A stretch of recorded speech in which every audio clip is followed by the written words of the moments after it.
All right, guys, we are live. A special early time. It is 5:10 p.m. here on the East Coast. This is the recap of UFC 321, Aspinall versus Gane, Gane versus Aspinall from Abu Dhabi. I'm your host. My name is Keith Shillan. Joining me, as always, is the senior editor of Sherdog.com, the great Ben Duffy. Ben, how you doing, my man? I've been better. Your eyes look good. Your eyes look good. My eyes are fine, undamaged. I'm ready to go. All right. Yeah. Well, I'm just saying. My eyes are both intact. I'm one good meal at Whataburger away from being over 206 pounds. So if the UFC needs an interim heavyweight champ, give me a call.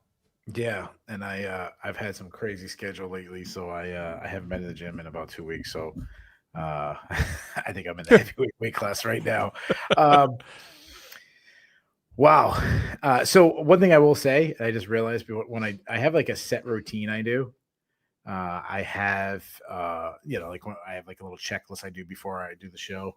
Being that this time of day, I'm a little out of sorts. I realize I don't even have my computer charged in right now. So at one point, I am going to have to go run over there and make sure I plug my phone in. I can't. I just yelled at my daughter. So I can't ask her to come in here and sneak around and Ben got to see me flip out on my daughter.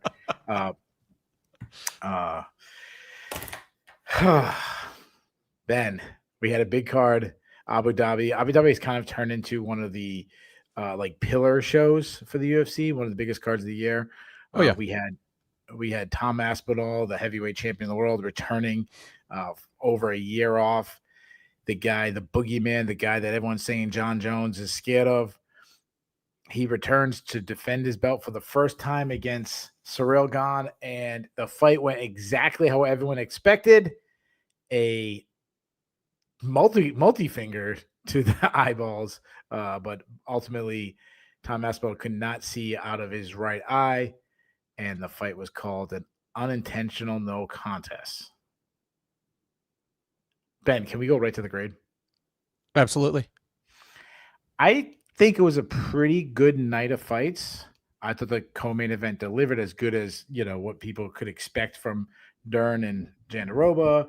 I think there was some great knockouts, a couple upsets to start the card. Everything was going pretty good. I wasn't going to say an A or anything, but it was going pretty good.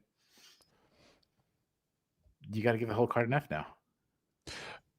Pretty much. There were two title fights, and obviously we'll talk about them separately, but I thought the co-main event went about as well and was as entertaining as you could expect that fight to be, barring something freakish, and the main event went about as badly as you could imagine. Because the worst thing about it ending when and how it did, because obviously we're going to get into whose fault was it, what should have happened, did Aspinall quit, was Gone dirty, but ultimately for it to be a fascinating competitive fight and for Gane against all odds to be winning the thing when it ended, it just couldn't end any more disappointingly.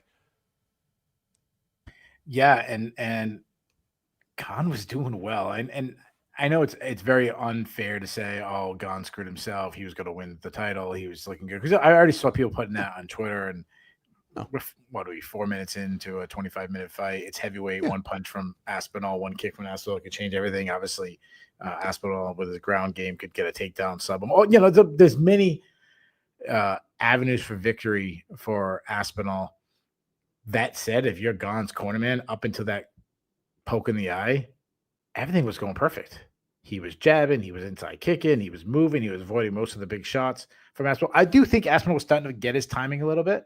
Mm-hmm. It was getting a little more competitive near the end of the first round, but the beginning of the first round, it was all Gane. Gane was going to win the first round. When people broke down this fight, nobody was giving Gane the first round. It was, can he get past the first round? Can he weather the storm? And then, tire out Aspinall. But no one was picking him to have Aspinall bloodied up, nose bleeding. I don't know if he had a broken nose. Don't look like he had a broken nose, but his nose is bleeding pretty good. And then everything went wrong. That's That's pretty much the whole thing in a nutshell right there. Could you imagine if you were watching MMA for the first time?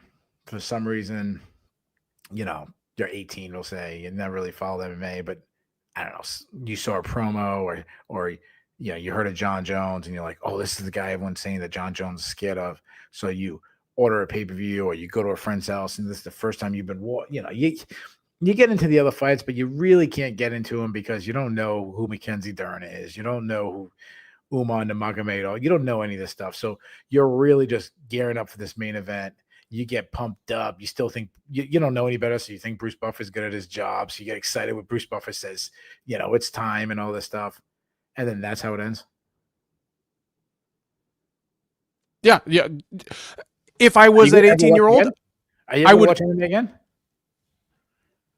Maybe not, or maybe not for like several years.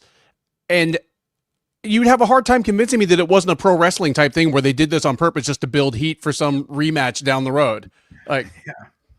At least in pro wrestling, they would have been like salt to the eyes of Aspinall, and then Gane would pull them up in a small package and to be kind of controversy, but we'd have a winner. Yeah. Yeah, like Fernand Lopez would run in and like throw something out of an urn into like Aspinall's eyes. This is really disappointing. I mean, there's so much lost, and we'll get into it when we get to the Bulls and the Bears, but Aspinall had everything was going right for him. You have the early card so people can tune in early, and some people don't normally watch. You got to have your moment. You got to go in there. You got to smash Ciryl Gane. You got to call out John Jones, saying, hey, John, I'm still here. You're in the pool. Let's go. Let's do the White House. Let's do that. Forget that. You lost that. Yeah. And now if I'm John Jones, I'm tweeting, I'm saying, this guy was losing to a guy I beat in how long? How was it, 90 seconds? It was like 2 minutes tops. It was under half a round for sure. Yeah. I've defeated everybody. I got, whatever his record is in heavyweight or in title fights. And this guy can't even defend the belt one time. And I'm supposed to be scared of him. If I'm John Jones, if I'm coming back, I'm calling for Alex Pereira too. Yeah. Why would I be calling for Tom Aspinall? I don't need the belt. Unless agreed. You're doing it like a Mayweather thing where you're like, shit, I can beat that guy. You know what I mean? Yeah. It's interesting. And obviously we're all reacting in the heat of the moment to this. I see plenty of people in the chat who are upset at Aspinall saying he quit. He's looking for a way out.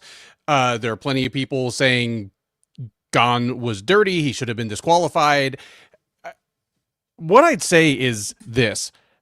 Aspinall was fighting for the first time in a full year, and it had been another full year before that. So basically his second fight in 2 years. You think of that, like how long he had prepared for this. You think of what he gave up by not getting a victory tonight, a possible spot on the White House card. I mean, he's still going to be the defending champ next time he's out, but he's out fighting. But I mean, at the very least, like, yeah, like he had so much incentive to go on if he could at all, is all I'd say. Like, yeah, I will never say, dude, he's in there. He's the heavyweight champion of the world. He got poked in the eye. I'm sure he still probably can't see right now. I don't believe that shit. Oh, this guy quit. Or that. Problem is, you give the trolls ammo. If you want to say that, you got it. If you got John Jones, who's going to be saying, "Oh, this guy quit." You have, people who don't like Tom Aspinall.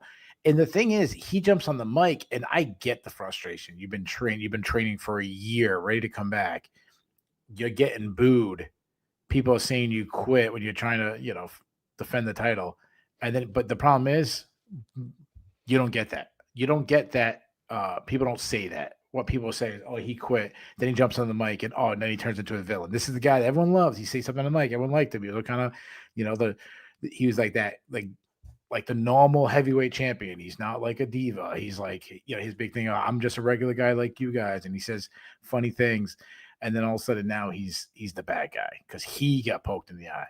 And he said it like, what do you want me to do? I was the one who got poked in the eye. The problem is with eye pokes, there's ones where guys blink it out in 10 seconds, they're fine. And then you have a situation with like Randy Couture where he cut his eyeball and it's pretty dangerous. So I'm somewhat qualified to speak on this. I've been working in MMA media professionally for 6 or 7 years now. Obviously been a fan much longer than that. And before this sport ate up my life, I worked in ophthalmology for 15 years. Like, eye injuries are something I have much, much more experience with than any of you watching right now. The thing is, even from a slow-mo replay, you can't tell what's going on in that guy's eye. Like, obviously, when a finger goes into the eye, you're gonna have some sort of abrasion on the cornea. The cornea is the clear surface at the front of the eye. That hurts like shit. Also, the retina that's at the back of your eye, the change in pressure when somebody pokes it can cause a retinal detachment. And a partial retinal detachment is fixable. You go to the hospital, they fix it. A complete retinal detachment is not fixable. You've lost the vision in that eye permanently. And we've had several high-profile MMA fighters that have had that happen to them. That's what happened to Bisping? That's what happened to Bisping. That's what happened to, what's not Yuki Nakai, the other Japanese guy that got the shit poked out of him by, and he didn't tell anybody about it for years because he didn't want to hurt MMA. I don't know, but when Gerard Gordeau poked the shit out of him, clawing him, it was like 20 years. If he says he can't see, I believe him. And even if he could see somewhat and stuff is blurry and he's like seeing like distortion and flashing lights, it's not worth the risk. Like, that's his life happening right there. Yeah, I always think if we were like ESPN, we could have like an eye doctor come in, but man, I didn't expect that we could have Ben coming in with this like professional knowledge over here. It's like, holy moly. I once was at the doctor's office and I was waiting. I have a great relationship. She actually moved, so I don't have her with her, but my doctor had a great relationship with her. And I had it for like 20 years. And on the wall, they had the eye chart, it gets bigger, it goes down to get smaller. So I get up close and I like memorize the bottom line. Like, cause you're waiting for the doctor to come in. So it's like, I don't know, CLPT or something like that. I just like walk up close and memorize it. And underneath is like, there's like instructions and it says like, have patient do this, but it's like wicked small print. Mm-hmm. So as I hear it coming in, I'm going like this. Doing it. I'm like, oh my God, I'm just seeing. And then I'm like, yeah, let me read the bottom line. I say it. And then I go down and I start reading the instructions on the bottom. And she's like, she goes, you can see that? I go, yeah, of course I can. And she's like, what? And then obviously I was just playing a prank on her. That's about as far as I go with. I don't even know what the name of the eye chart is. Just LMZ, whatever. If you are in the camp that thinks Ciryl Gane should be disqualified, I understand the logic. I do. The problem is if he gets disqualified there, then we have to be consistent. It has to be always the rule. Someone gets poked in the eye, disqualification. And if that's the case, we're going to have 4 or 5 disqualifications a card. Same with nut shots. Same with fence grabs. I understand like the extremes from both sides. The side that says, oh, you should be disqualification. I understand the logic. And I also understand the like, hey, shit happens by accident. It's part of the sport. Nothing you can do about it. It's trying to find that balance in between. Mm-hmm. And it's like, what the and I'm aggravated. I'm not even aggravated about spending the whole card, preparing for the week. Dude, I've done this a million times. I've watched a million cards. I've been disappointed before. Sure. I'm just so sick of talking about shit like this in the sport. Like the World Series started last night. Yeah. I know at the end of the week, the World Series is not going to be ruled a no contest. And we have to wait another year to find out who wins the World Series. I know the Super Bowl is not going to end in no contest. I know whatever, NBA Finals, whatever your favorite sport is. But that's not the case with MMA. Nope. And I think until we can somehow fix shit like this, heading into the Super Bowl, I'm not worried about someone missing weight. No. You know, or whatever. Like there's always some fucking shit with MMA.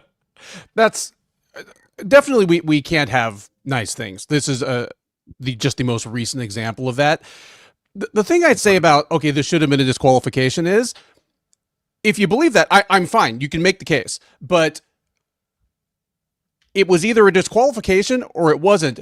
As soon as the eye poke happened, you can't base it on Aspinall's reaction.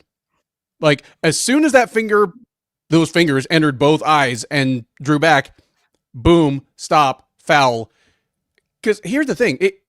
This is the same thing I said after the first Aljamain Sterling Petr Yan fight.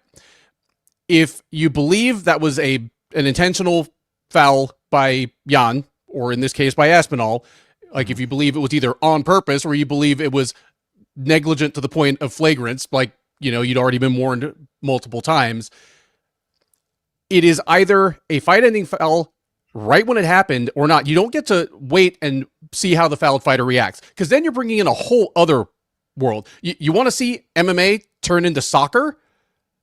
Make that based on how the fouled fighter reacts. All of a sudden, you're going to have a dude that's losing a fight just a slight bit, or is winning a fight and is tired, catch a nut shot and fall to the ground. And why wouldn't you? Why wouldn't you? Especially considering in your sport, you get paid extra if you win. Yeah. It's not like you get, I don't know how, I don't follow soccer, but I'm assuming in England and all those third world countries that play the sport. Yeah. I'm assuming those guys, I mean, who's the top soccer guy? Beckham or whatever. I don't know. Who's not Beckham? Beckham's like between your age and mine, and is having all this plastic surgery. Yeah, Ronaldo. Like, I'm sure, but he doesn't get paid more if his team wins. I'm sure he gets a guaranteed contract. No, those guys just go down because the grass is real nice and soft, and it's nice to lay on for a while on a pretty day. Yeah, they're trying to get a foul called on the other guy. Yeah. So shout out, by the way, speaking of soccer, shout out to my son's rec league who won the soccer championship today, and my son scored a goal. So way to go. He scored 6 goals in one game last week, by the way. Anyways, he's a pretty good athlete. He's just lazy. Yeah. But yeah. I mean, the thing that is going to get buried in all this is, besides this fight ending, and this is something people will talk about tomorrow and the next day, besides the fight going to shit, we have to rematch it now. It puts the entire division on hold. You have Volkov waiting for a title shot. You got whatever nonsense going on with John Jones. Like, if Alex Pereira has talked about moving up, like, all this shit is all put on hold now. Yeah, that's it. I guess the good news, the save out of all this, is that we assume they're going to run this back immediately. It's going to be both guys' next fight.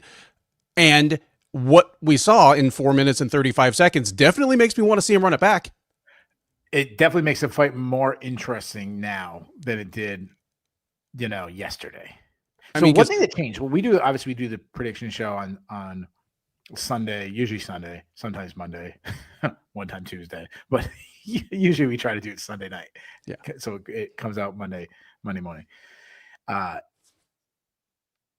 was so impressed when the weigh-ins came and I saw how ripped Ciryl Gane was. I mean, he's always obviously in fantastic shape, but I was like, wow, he looks even more ripped.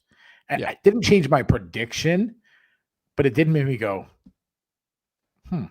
He's not phoning this in. Like that. I usually don't react like that. Just like when I picked Dern, she showed up and I was just like, wow, look how ripped her arms are. Now, she's always obviously in fantastic shape. I was like, she looks extra ripped. Mm-hmm. And for what, I was actually one of the people who actually looked at her arms. I'm sure people look at other things when she waited, but I actually looked at her arms. I was like, holy shit, her arms are ripped.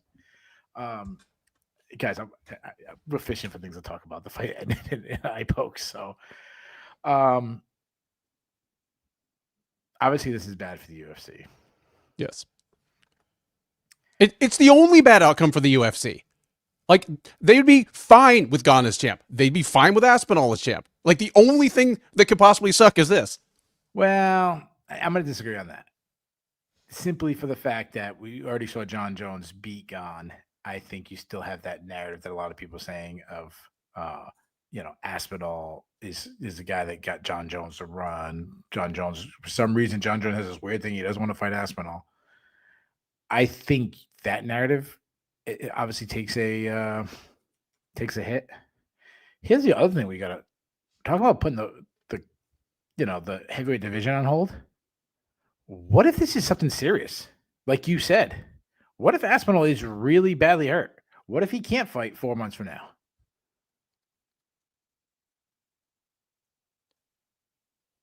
We're going to have a terrible interim fight. We're going to have Ciryl Gane versus Alexander Volkov 2. The title fight would be a guy who, Gane's last fight won a very controversial fight, and Volkov's last fight, I don't want to say controversial, but very shitty way to win a fight that I agree with. But all right, let me ask you this: is there any way the UFC, say Aspinall's fine again? Obviously, we have to assume. Is there any way they don't do an immediate rematch and they go a different direction? Several people in the chat have conjured up the name. Alex Pereira could elbow his way into the picture. John Jones could elbow his way into the picture. Absent either of those guys expressing interest, it's going to be Aspinall versus Gane too. Yeah. All right, so obviously they're not fighting at the White House. That's not, and honestly, people keep positioning for the White House fight. That's still what are they saying? June? Yeah, June. Like, they're going to need probably going to need another fight before then. Yeah, I think it might have been May. Also, May or June. You're really going to have a British guy and a French guy headline your White House card? No, definitely not. I mean, in fairness, that was the fight at the Revolution, but put in the chat. Honestly, is it May or June when the reported White House? I mean, it sounds like they're moving it to be around Trump's birthday instead of America's birthday, but I don't know Trump's birthday. Wasn't Trump born on the 4th of July?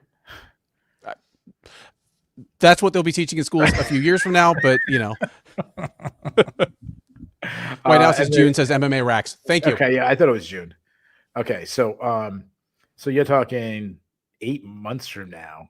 I mean, I guess they could hold out to 8 months, but the point is you're probably positioning other fights now. If nothing changes in this case, your normal like 4 months off, 5 months off. Nothing changes. I want to give Gane a solid and like do it in France. I mean, that fight seems like it should be in.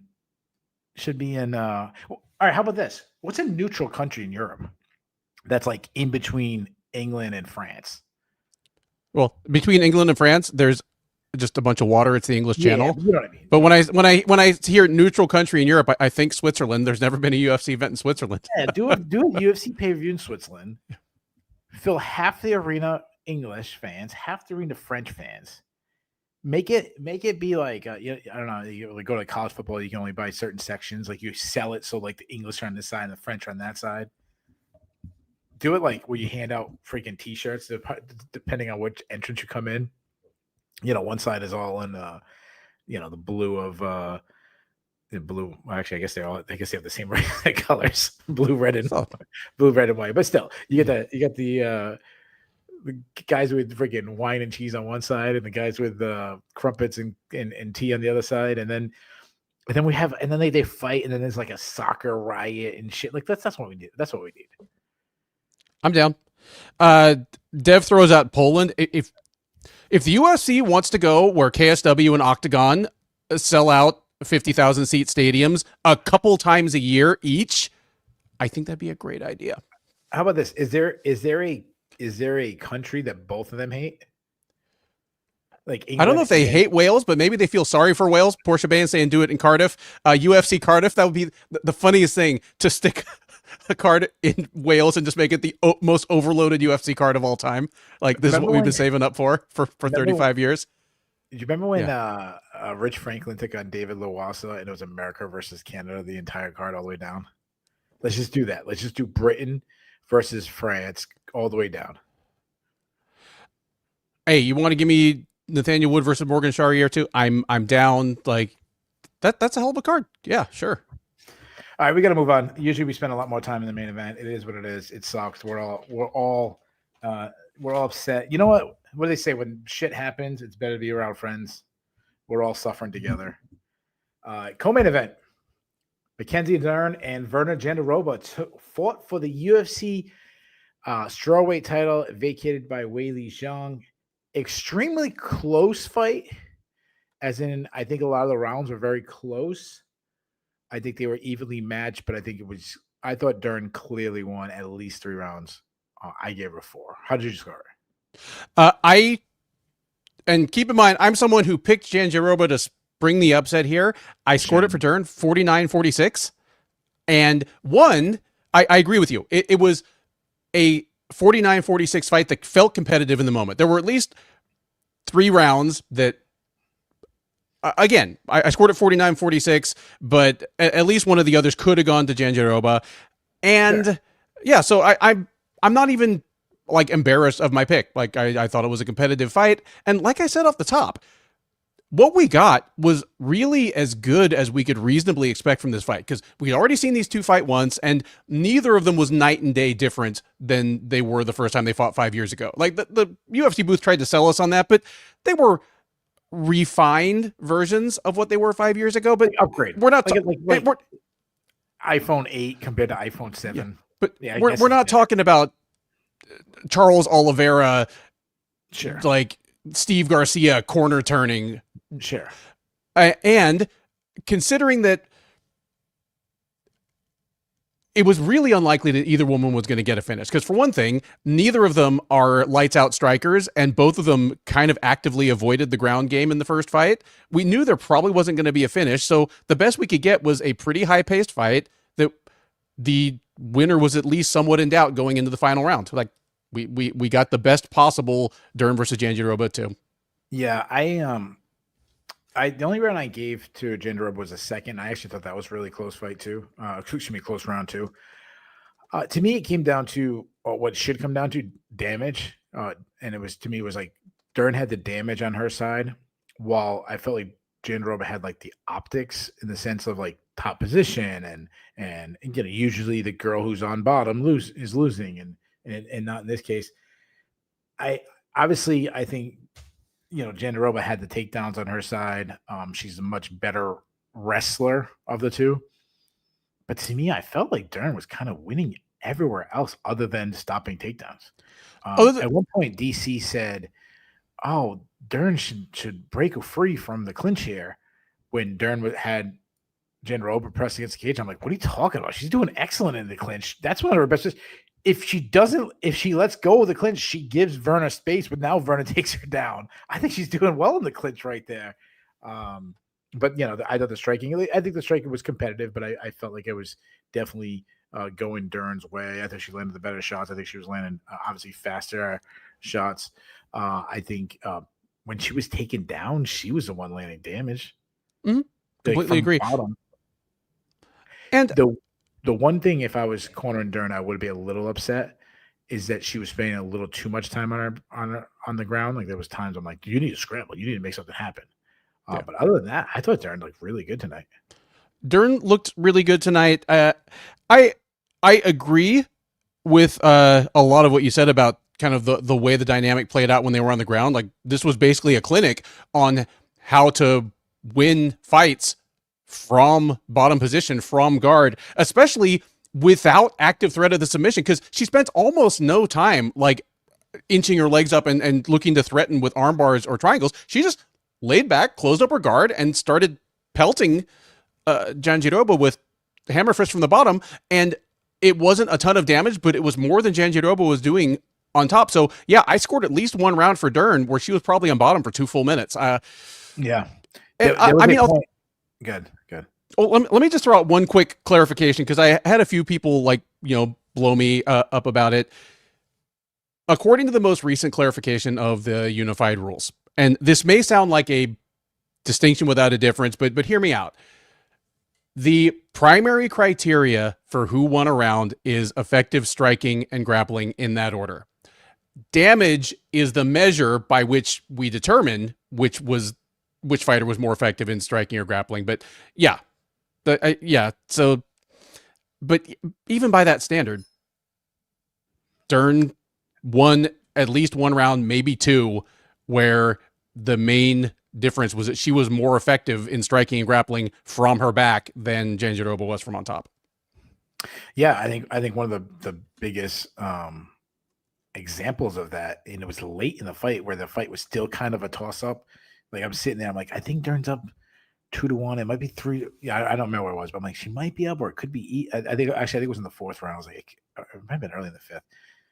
And I was like, man, I think Dern is up 3-1. It could be 2-2. This round could be super close. Both of them were talking about like, hey, both corners are saying, hey, you got to win this round, everything you got, one of those hoorah speeches. And she gets a takedown, and like that was what she wanted. You could tell she wanted the takedown to win. And then Dern's landing strikes on top, and Virna lets her up. And I'm like, yeah, I think it was the 5th. I'm like, that's when you knew those strikes were effective. Yes. Because she was in her garden. She said, F this, let's go back on the feet. In a fight that was like, if you're on top, maybe you win. And I don't remember what the scorecards were. I don't know if that was the case, but like we don't know what the criteria. Now, if it's open scoring, it's 2-2, and then she knows, okay, if I hold it down, I win. Then maybe that changes. But obviously, so one of the things I saw on Twitter was like how excited the UFC would be with Dern winning instead of Jandiroba. And obviously, I think we all understand reasons why on that. How big of a star do you think Dern could be now the champion? Obviously, she's freaking smoking hot. Like she's smoking hot. Having said that, you don't have to be hot. There has to be something memorable and compelling about you. Her looks help. If that was the case, we'd find supermodels, have them fight each other. Like, and the UFC tries that periodically. Like they're never above bringing in some Instagram model or former suicide girl, or But I mean, you don't even have to get girls who can fight. Just find hot chicks and just have them fight each other. Yeah, like they don't have to be skilled. Yeah, to fill the octagon with creamed corn or something, and like that's not the sport we're watching. But she's also actually kind of intelligent and well spoken. She's somebody that would and will benefit from getting more of a press run up to her next fight, and however many fights after that she remains in the title picture. Maybe she'll pan out into what they were hoping Michelle Waterson Gomez would be, where like, I mean, at this point she's a mom of like a 5-year-old, so it's not just like here's a hot 22-year-old we're throwing in the cage, Yeah, I think I think there's a lot of ways to market her. Obviously, her credentials, her grappling credentials, people who are really big into jiu-jitsu, like she could be like the flag bearer for them, even though she's not winning because of jiu-jitsu, but still, that she could be the flag bearer for jiu-jitsu people. And nice. Cola is my favorite. That's my caffeine intake. I think that's a way to market her. Obviously, she's good looking. That's always going to help and everything. I was thinking about Virna. I was trying to like, get some ideas for the recap show in my head. And I was like, man, if Virna wins, how are you going to market her? And I'm like, you have to market the B-side. Like, that's how you have to sell fights if Virna wins. Yeah. I don't think that's the case with Dern. Like, you don't need a powerful B-side. No. Like, she's going to have fans. It's going to be, little girls that'll look up to her. It'll be obviously guys who like her. And I saw her. I mean, I don't know if you, I saw somebody, I don't want to put them on blast, but it was actually on Facebook, and it was like a media member who, for like some reason at all, like just posted on Facebook, which is usually weird because most people on Facebook is like your personal life. It's not really the sport so much, and Twitter is more of the sport. And the person posted, and it was like this big write up about Mackenzie Dern, and like this is her night, or her chance to live up to all the hype and all. And I'm saying, and it has this like really nice write up, and I'm like, she's not gonna have sex with you, dude, just because you posted that. No. Uh, One thing that would help if, and this sounds remedial, like I shouldn't have to say it, but one thing that she will need to do is start winning some fights in, if not dominant, at least uncontroversial fashion. Well, I don't think Because that's controversial. well, I'm just saying, like if all of her title defenses are kind of like this, it'll be tougher to push her. Like the reason that they could sell Ronda Rousey to 9-year-old girls, what part of it was that it looked like Ronda Rousey was going to go the next 10 years without losing a fight. Yeah, you had the whole could she beat Floyd Mayweather and all that. Like no one's doing that with Mackenzie Dern right now. No. I think so. Yes, I think that is true. Like Ronda Rousey wouldn't be as big of a star if she wasn't beating girls in 30 seconds. Yeah. Yeah, I agree. If Mackenzie Dern, every single time the fight hit the ground, it was over in 20 seconds, she'd be a bigger star. Yes. Um, And that's never been her thing since getting to the UFC level. no, she's had moments where the fight hits the ground and she's definitely a danger. And we didn't see that tonight because Jandiroba is probably one of the few people in the division that could take her down and not get submitted by her. Well, a lot of other girls will get submitted. I do want to take you back, and this is why I was excited to see Dern win. I want to go back to when she lost to Amanda Lemos. It wasn't that long ago. It was like a year and a half ago. Yep. She lost 4 out of 6 fights at that moment. She looked like I don't want to say a busted prospect because she was like a low-end top 10 fighter, but yeah, not what the UFC invested in, not what when she first came to the UFC people were super excited about. I love those kind of stories. Kind of like this post-hype star. Yes. And again, she didn't beat Weili, and there obviously you can chip away at the narrative, and obviously it's there, but it's still nice to see her get the UFC title just for that. Yes.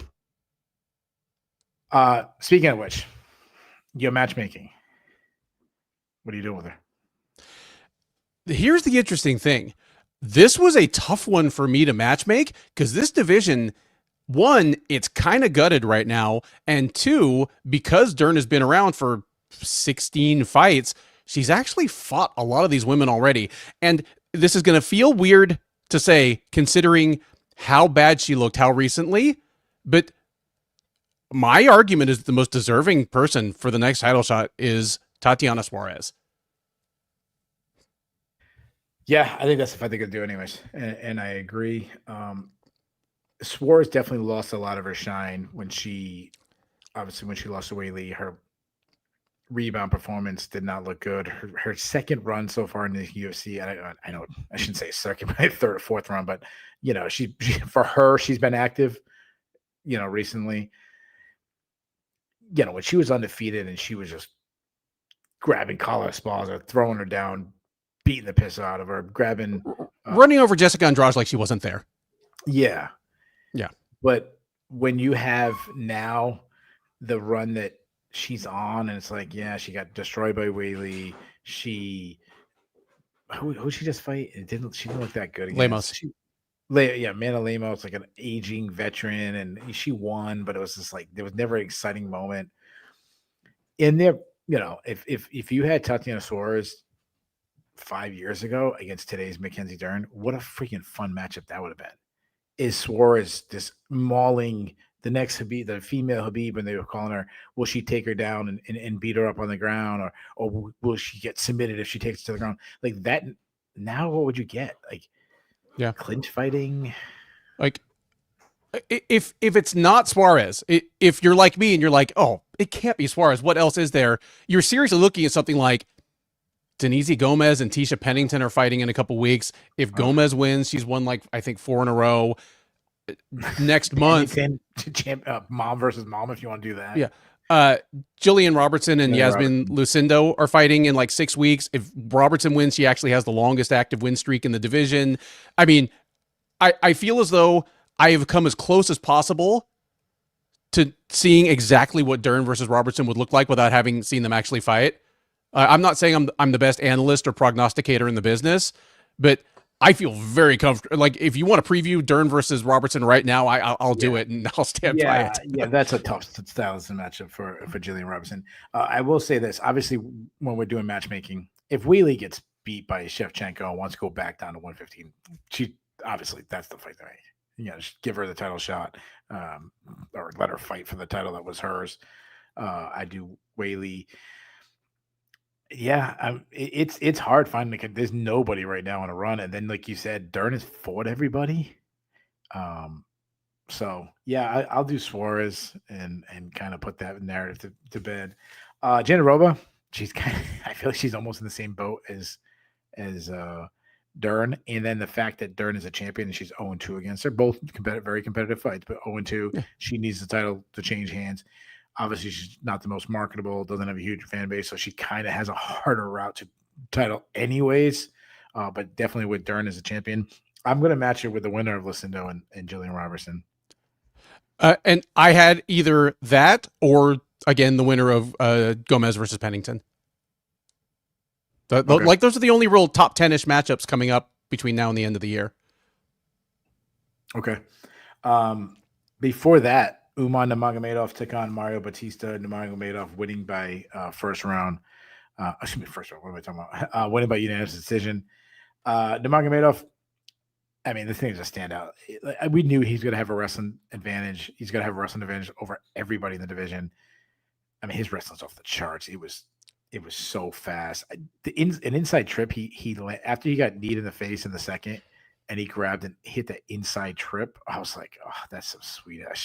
That was the most Russian shit ever too. It was so pretty. Yeah, like it took me back. I mean, this will get you. It took me back to Adam Saitiev versus Yoel Romero at like the 2000 Olympics. Yeah. Well, you know who did that takedown? That's a takedown that Cejudo hit in the Olympics to win the title. Yeah, it's like it's a very freestyle-y thing. Like and it was gorgeous. And here's the thing. I feel like we both said on the preview that Nurmagomedov is a big favorite for good reason, but being the biggest favorite on the card, I think I said watch for him to win, but in a fight where he doesn't come out looking like he necessarily should have been a 6-1 favorite, because his wrestling was on point. Like, Bautista never could do anything about that, but this turned into a fight where Nurmagomedov was firmly in control and winning about 80% of the fight, but the other 20%, Bautista had him in serious trouble a couple times. And I'm saying that as someone who thought that Nurmagomedov actually did enough to get the second round back. Like, he got knocked down in the first 30 seconds of the second round, but I thought he came back and won that round. Yeah. So did I thought Nurmagomedov won. I thought he won 30-27. I thought Batista in a lost, somehow his stock rose a little bit. Like, he showed that this is a top 5 guy. Like, he's good. Like, Nurmagomedov, I mean, he did as good against Nurmagomedov than Sandhagen did. And I'm not bashing Sandhagen, and I'm not saying he beat Sandhagen if they fought, but I'm just saying, just watching them scrap. What I was impressed by Umar, it was his intelligence, because Umar, when he did strike with Batista, he had moments he was landing, especially later as the fight went on. As Batista got worried with the wrestling and everything, but it was just smart. He just went he went the avenue of least resistance. Like, I clearly am better wrestler. Let me just wrestle. Why strike with him? Why give him a chance? Could he have won if he simply struck with him? I think he could have won. I mean, I don't know. It would have been close, but I was watching this fight and I just kept thinking the same thing. Like, he's going to be a UFC champion one day. I do believe that. Now, I'm not saying he beats Merab. I think he has the ability. I think he's the biggest threat to Merab. But also, like, does Merab eventually move up, vacate the title, something like that? Well, either way, he's like 5 years older. So there's that too. 5 years older, fighting. Yeah. But he's the better wrestler than Merab. Yes. Merab beat him with pace and output, not with wrestling. Not because he was a better wrestler. Merab was getting takedowns late in that fight when Numar slowed down. Now, of course, hold on a second. Let me back up. I said Umar is the best wrestler in the division. I'm not talking about a washed-up Henry Cejudo who won Olympic gold freaking 20 years ago in a straight wrestling match. not against the fence, not in a straight freestyle wrestling match. I still think Cejudo beats everybody in a straight wrestling match. 20 years later, I still think he wins. But I'm talking MMA wrestling right now in the division. Umar's the best. I don't know if Cejudo was ever the best MMA wrestler in that division at any time he was in it. No, MMA wrestling's different than regular wrestling, and he you're talking about way past his prime, like way past his prime, like in MMA, but especially in wrestling. He was past his prime in like 4 years after he won the Olympics. Yep. Speaking of wrestling, screw all you guys just talking shit about American wrestling. American wrestling kicking the shit out of the world right now in the U23s.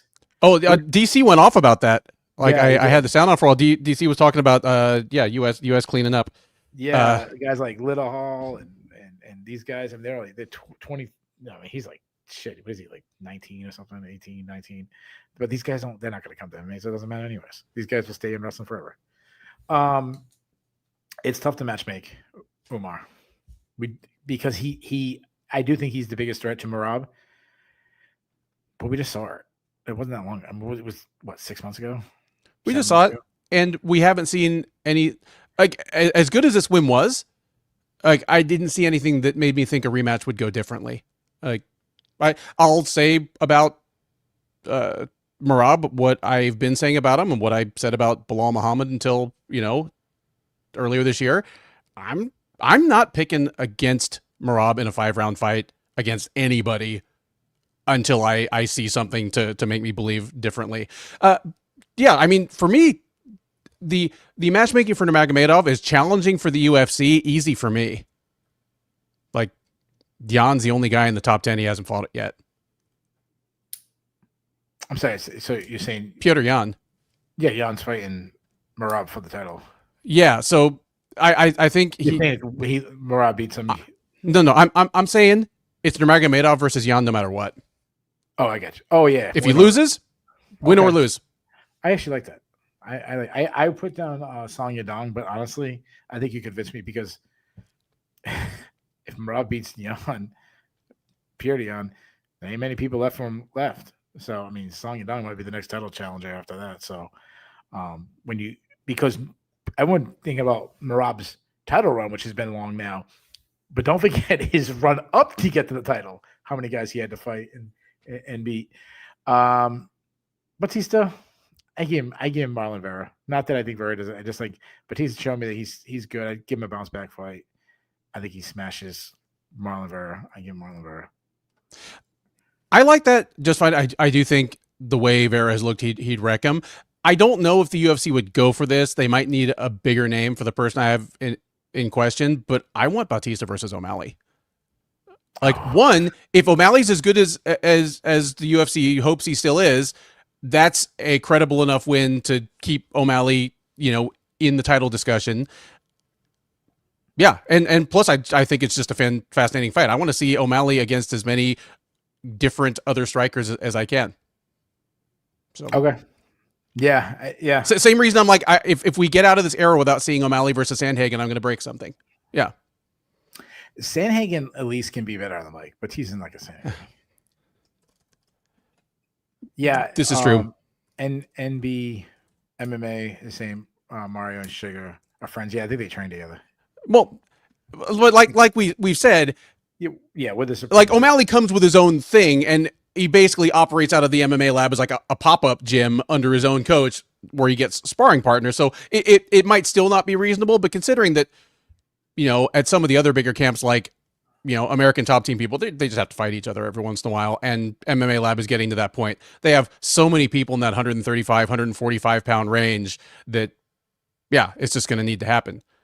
I mean, we joke the most marketable title fight right now at 135 would probably be Merab defending his title against his best friend if Aljamain Sterling came back down and fight. I mean, I don't know if Sterling can make that weight class anymore, but and they really wouldn't fight each other, but they really wouldn't. That would be the most marketable. And I have the feeling they both know exactly who would win. Like they've been around each other for so long. Yeah. Yeah, and I think the former champion, there's a reason why he easily went up to 140, and he's a big Yeah. dude, so a lot of Yeah. it's probably weight cutting too. But sure. Wow. Before that, we had Alexander Volkov take on Jelton Almeida, with Volkov winning a split decision. How did you score it, Ben? I'm gonna guess that me and you both scored it the same way. And we'll throw up the chat. People put in the chat, how'd you score the fight? I scored it. Let me look back at my notes here to make sure I'm. Yeah, I scored it for Volkov. I gave him rounds 1 and 3. Yeah, that's how I had it too. And it's funny because I saw people being on Twitter, a lot of people scoring it for Almeida, and I'm like, how? Hey, so it was on MMA decisions. It was 12-7 for Volkov. Okay. I thought it was a pretty easy fight to score. I mean, like you said, it's effective striking and then grappling in that order with damage. Volkov was the only one doing any damage. I said that little 20 seconds up against the cage in the clinch, landing knees, was better than Almeida taking him down and holding him down and not doing anything for like 4 minutes. Yeah. And this is a thing that we know about Almeida. Like, as incredibly imposing as he looks physically, and as easy as it is for him to get takedowns against heavyweights because he's just that explosive and he's just that fast. Like, he was in on Volkov's hips just before Volkov could do anything about it, over and over again, even though he knew it was coming. He's at heavyweight, as big as he looks, he was 237 tonight. And against people like Volkov or like Derek Lewis, it's harder for him to hold top position. And because of that, he's not this mauler on the ground like he was at 205. Like, at 205, when he took people down, it was terrifying. He beat the shit out of them until they turned their back, and then he choked them out. And it was quick. At heavyweight, he's like, I don't want Derek Lewis to get back up and catch me with something silly. So he blanketed him for 5 rounds. And here it was a little bit of the same. Like, he took Volkov down, and I think he was surprised at how Volkov was able to sweep him, or just, even as long as Volkov's legs were, to get a knee shield in or get butterflies and just kick him off and get back up. I think he found himself having a harder time holding the guy down than he expected. Look at Ben. Black belt Ben with a knee shield, throwing up all these things. That's like Alex Moreno, BJJ right there. I spend a lot of time with students 3 tiers down from Alex Moreno, like sitting on my chest and just like whooping the shit out of me. Like, the names of these things are hammered into my head. Like, that's because you got to do your knee shield, Ben. Oh yeah. I'm watching the fight and I'm sitting there, and Almeida takes Volkov down, and maybe about 20 seconds left in the fight. And I'm sitting there, I'm like, I'm scored for Volkov. When Volkov, I'm about to give, and I said, all Almeida has to do right now is posture up and just go, like, throw a bunch of haymakers from on top position, have almost every one of them be blocked, but just look like you're landing stuff by just throwing like for 15 seconds straight, and you'll win the fight. And instead, he just buried his head into like Volkov's chest and just held him down. And I'm like, dude, if you landed 5 punches, decent punches from on top, you would have won that fight. Yep. There's no way he can watch that fight and not just absolutely hate himself. And it cost him. How much money did that cost him? Oh, it cost him millions of dollars, because he was in a position to make himself the obvious next guy at heavyweight tonight if he did the right things. Yeah. Like, if he just obviously we don't know what was going to happen in the main event, but yeah. Like, it still would have been a frustrating night, but at least he could have been like, hey, I crumpled up Alexander Volkov and I put him in the dumpster outside the arena. Like, why can't Aspinall and Gane get their shit together? I want a title shot. And he could have been making noise. And instead, he's just back at his hotel room, probably throwing shit at the TV. Yeah. Portavon says Volkov doing his training in mosh pits recently. Yeah, I saw that. You know, it's funny. There's more strikes landed in mosh pits than freaking Almeida did. So I'm watching him, and what's driving me crazy about Almeida is I'm like, he's so worried about controlling guys. If I'm his corner, I'd be like, dude, land strikes. Because, yes, I understand when you throw shots and the guy gets up. You throw shots, give him his chances of escaping better. But you're just taking him down so easy. Just take him back down then. Land some strikes and take him right back down. That's what you do. And then, honestly, Volkov's can get more tired by trying to get back up. And, honestly, about midway through the second, he stopped trying to get up. You know what I mean? Because you weren't doing any damage. He was in a safe zone. And then, listen, Volkov got me angry too. It's like, dude, throw a feint. Throw a feint to get him to shoot. And what happened to your push kicks up the middle and your intercepting knees that for a while there were making you into a nightmare to try and take down? How about a jab to the body? Yeah. Like, all things that he was getting really good at doing. Yeah. Yeah. I was at the end of, like I said, about 20 seconds left in the fight. And I'm like, if I was Almeida right now, either I'd do what I said, like take him down and posture up and just throw like crazy, try to win the round. Or right now I'd fake a takedown and throw like just a flurry, like a 8-punch combination flurry that you probably would have landed. And I sit there and I watched Volkov get taken down. And I said, that's the best thing that just happened to Volkov. Because now Almeida can't land strikes on the feet. He's not going to do anything on bottom. And he's Volkov just like Almeida take him down, just secured a win for Volkov. But now, like watching, like Volkov just got this win, and the Ciryl Gane fight was controversial. But I'm watching this, I'm like, wouldn't say the main event ended differently? One of the guys won. Wouldn't they just take Volkov down? Even Gane? Yeah. Like, why would anybody not wrestle Volkov now? Agreed. Like, if Almeida was able to take Volkov down that many times that easily, Aspinall and Gane both, I think, would be able to. I'm going to say a very controversial statement, Ben. All right. The chat's going to fucking kill me for this. I'm not saying he's a top 5 heavyweight right now, because I know that people interpret it that way. I'm saying he could beat this particular top 5 heavyweight, which is different. Sure.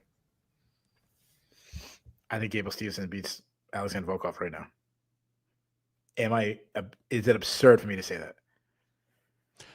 It's not absurd, but I'd have a tough time picking it as it is, just because I don't know what it would look like when he gets clipped by someone like Volkov. Like, we don't think of Volkov as this lights out hitter, but he's definitely a much harder hitter than the people Stevenson's been fighting. Get back to me when Stevenson is one fight into his UFC run, and I might agree with you.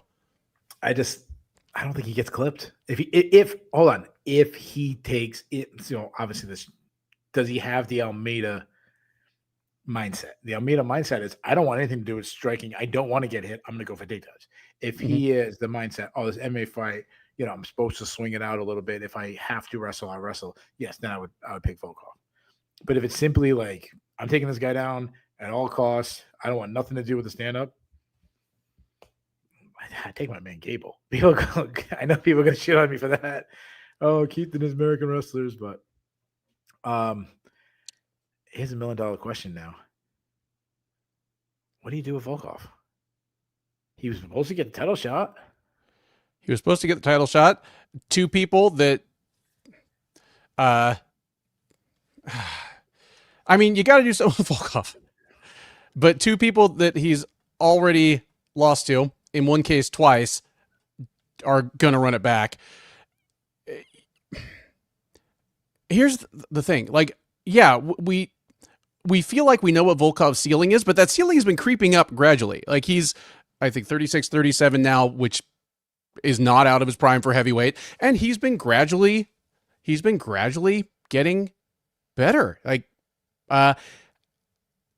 I'm giving him probably the winner of Ante Dalia and Waldo Cortez Acosta in 2 weeks.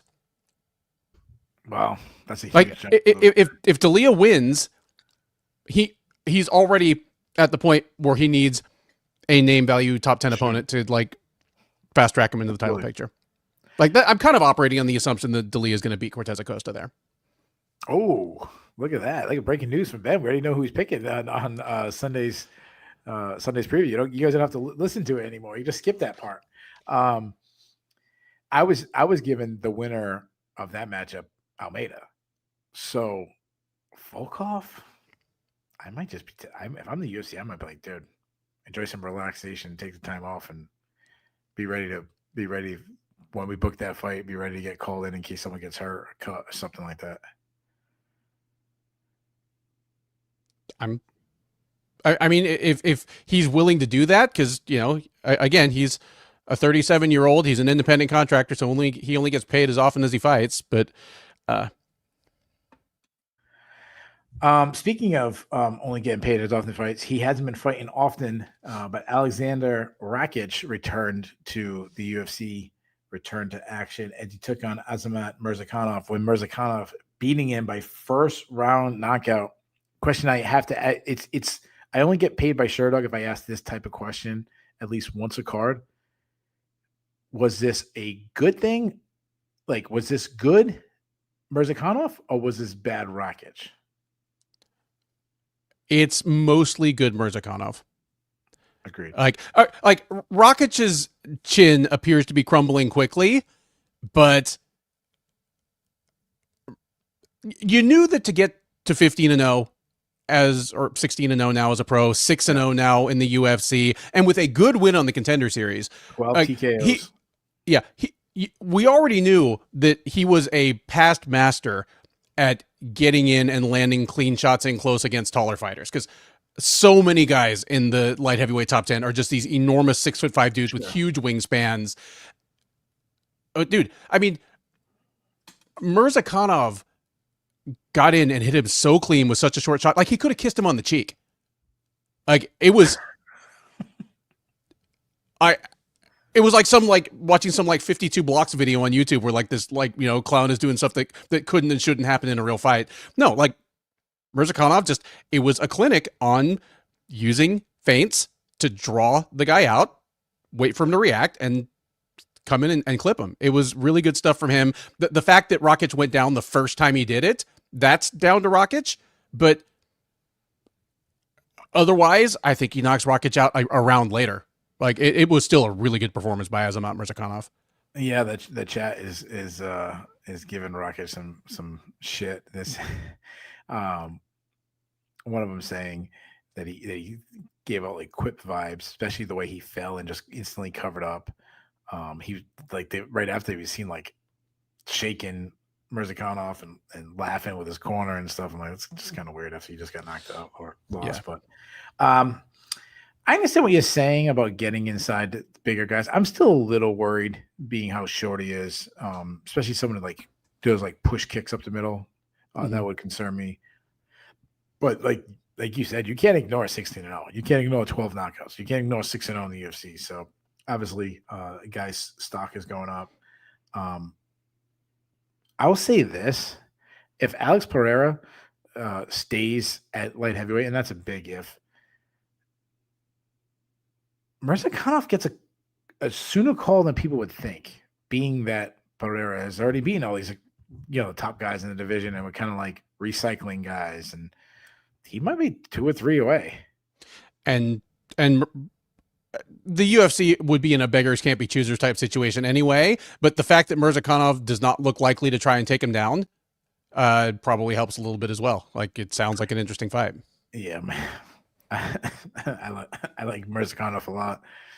Yeah, I don't know if I want to take that strategy against Alex Pereira. But the one thing we will say about Pereira is he gets hit more often than like elite strikers you think of. Mm-hmm. I'm giving Murzakanov the winner of former champion Jan Blachowicz and Bogdan Guskov. Blachowicz and Guskov was on my list. Portia Baines actually grabbed mine, giving him Yuri Prohaska. Oh, he wins. That's a huge boost because Yuri is a megastar. Like he has cult following. People don't care how many times he lost. People love that guy. He has that like Charles Oliveira thing in him where I don't understand. I mean, I understand he's awesome, but I mean, like, he doesn't say crazy shit on the mic. I mean, he says crazy shit, but not like not Marco. He says crazy shit because he's fucking crazy. Yeah. But you know what I mean? Like he's not saying John Conor McGregor trash dog or Chael Sonnen trash dog. That's not him. No. Yeah, that would push him up. Rakic, I mean, this guy's it's been a long time since this guy won a fight. I'm just using his name to kind of give the guys that I might not necessarily believe in, but I believe they deserve a name based on their record. I'm going to give it to Modestas Bukauskas. He's on a run. I'm with you in that there's two ways you can go with. Well, there's three ways you can go with Rakic. You can cut him, which honestly would be a little bit of a bummer considering that based on who he's lost to, he might still be one of the 7 or 8 best light heavyweights in the world. But you either give him another person that's kind of in the same place and not winning fights consistently, someone like Krylov or Kudalaba, or you give him someone like you mentioned, someone where Rakic's name value can help build them up. And it's either someone, like Bukauskas, someone like Zhang Mingyang. Yeah, it's honestly at this point more about what the other fighter needs. Like if Rakic is going to get another fight in the UFC, it's going to be to serve the UFC's purposes. All right, let's move on. We're going on to the prelims. We'll go obviously a lot quicker in the prelims than we did the main card.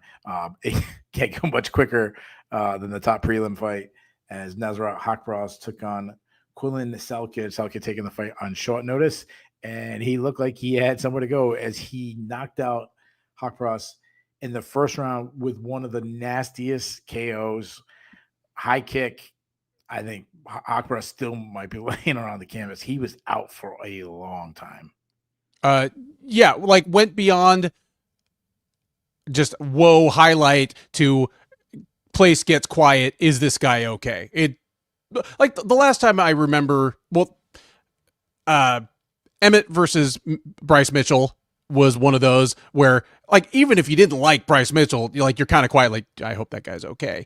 Or, you go back to like Uriah Hall on Tough where everyone's like, is it okay to celebrate this? Because Haqparast went face down, didn't move for about 3 seconds, and then started twitching.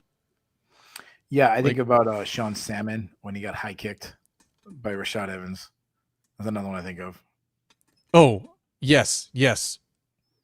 I think of Phil. I was there live. Phil Baroni just absolutely massacred Dave Monet. I'm going way back. I'm going way back, but his punches was keeping Monet up from falling down.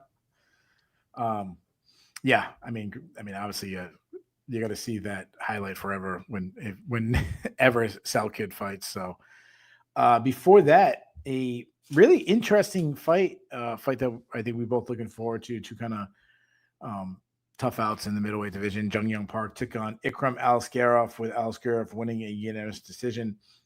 I liked Aliskerov a lot heading into this fight. Not necessarily like this matchup, like it's easy matchup, but I mean, like this is a guy I thought was a really tough guy in the division, and I feel even better on him because he took on Park. We know how tough Park is. His mixture of wrestling and striking was on point, but also he got tired in the third and still found a way to dig deep and not only survive, because I picked him to survive the third, but he went out and won the third. That was impressing me. Completely agree. I went out on a limb and picked Park in the upset here. And even in the third round, when, as you mentioned, Aliskerov started to slow down, the fact that he stayed in the fight and not only held on, but won the round, like, it's not even one of those ones where, the pick didn't pan out, but I feel comfortable with the analysis. Our colleague, Devin Tejada, being the hater that he is, less hyped on Ikram. Yeah, but you got to remember one thing about Dev. Dev's dumb. Like you got to remember that. You can take the kid out of Florida, but here's the thing. He didn't win the fantasy league this year. It was on some levels it was kind of a ho hum fight, but when you consider how hard it is to look good against Jun Young Park, how's he talking about? I thought he looked great. Yeah, to win pretty much every minute of the fight against Park, I was impressed by that. Speaking of winning let's matchmake him real quick. Did you have a name you'd like to see Alex Guerrero fight? Because that division is shallow. So to me, I think he's a sneaky person to make a run in that division. And I agree. Like, clearly he was pushed a little too soon 2 summers ago when they put him in on short notice against Robert Whitaker. But yeah, that felt like more just like wrong place, wrong time kind of guy. No, you weren't like saying, "Oh yeah, you're the next guy. Let's put him in there." It was just like, "Fuck, we need somebody who's around." Yeah. The name I would have pulled out 2 years ago for any guy in this position at 185 would, of course, be Brad Tavares. Like, the new version of that in this division now is kind of Marvin Vettori. Oh. Like a perennial top 15 guy who's in no danger of fighting for the title anytime soon. Yeah, Marvin Vettori's fighting.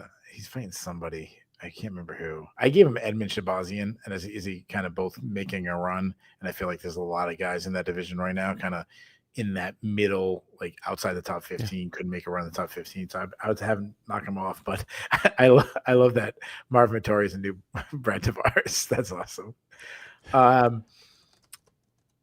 Before that, Matthias Rebeski took on Ludwig Klein, with Klein winning unanimous decision. We both said that this fight would be a war before it happened, and it was absolutely. There was blood all over the place. They stained the canvas all night. You couldn't watch a fight without seeing just Rebeski's blood all over the place. Rebeski is falling into that Darren Elkins. Who else? The category of guy who just takes an ass whooping, whether he wins or loses. But like, you gotta love this guy. Oh no, it can't last. The amount of punishment this guy takes every time out, win or lose. I mean, there's a little of Drew Dober to him. There's a little of Justin Gaethje. There's definitely a little of people like, like, sure, it's a whole lot of fun. But here's the thing.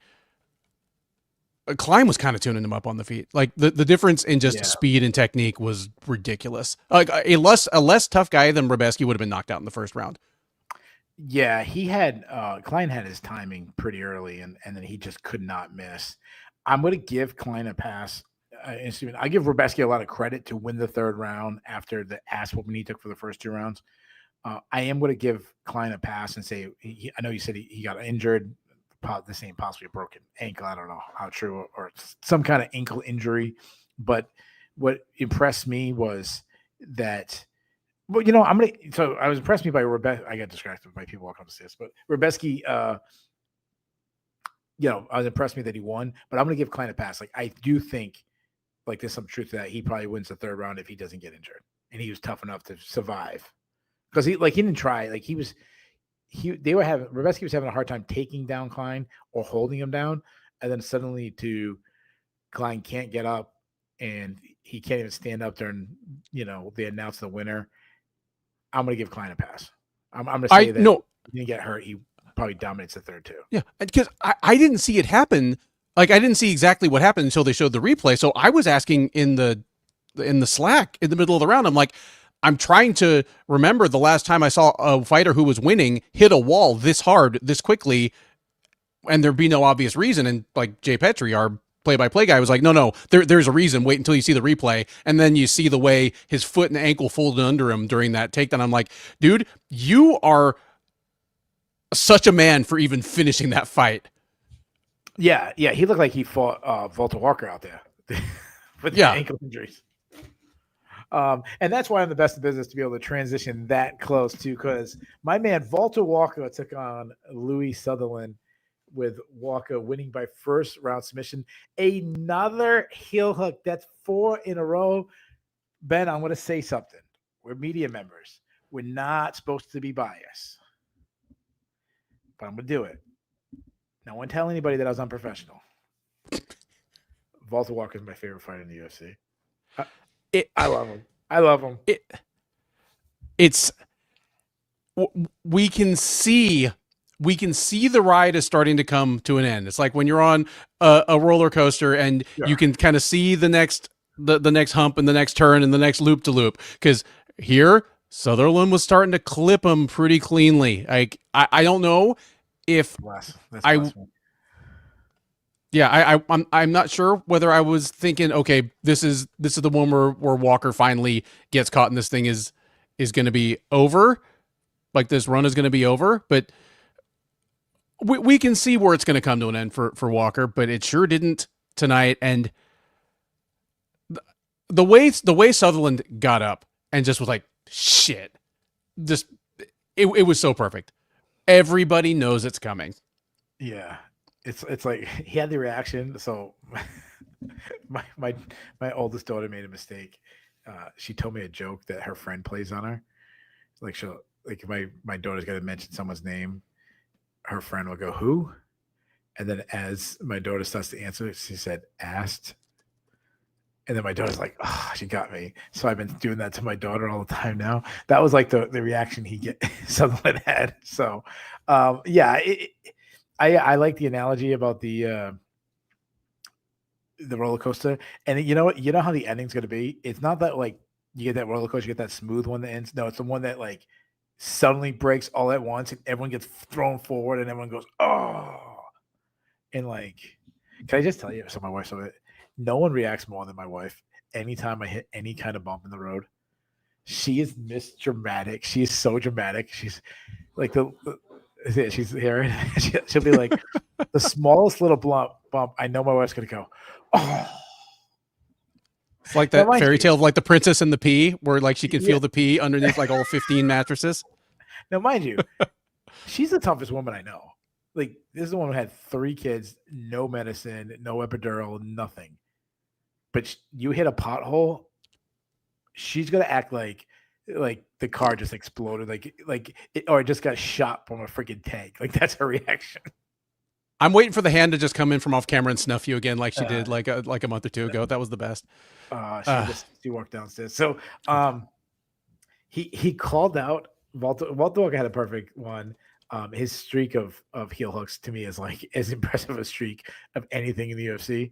But he had a perfect night, and then he called out Hamdi Abdelwahab.